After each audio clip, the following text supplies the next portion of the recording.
52 दिन पर मिला जमीन। आंध्र प्रदेश पूर्वतन मुख्यमंत्री चंद्रबाबू नायडू को जमीन मिली।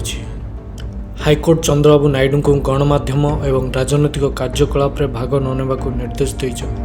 आंध्र प्रदेश रे टीडीपी सरकार समय 2016 रे एपीएस एसडीसी प्रतिष्ठा करा जायतिला। ଏହି କାର୍ଯ୍ୟକ୍ରମର ଲକ୍ଷ୍ୟ ଥିଲା ଦକ୍ଷତା ତାଲିମ ପ୍ରଦାନ କରି ବେକାର ଯୁବକମାନଙ୍କ ସଶକ୍ତିକରଣ କରିବା।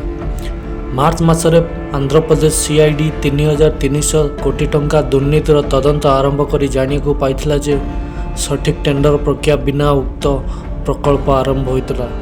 ଏହା ବ୍ୟତୀତ ଏହି ଯୋଜନାରେ ଅନେକ ଅନିୟମିତତା ହୋଇଥିବା ଜଣାପଡ଼ିଥିଲା।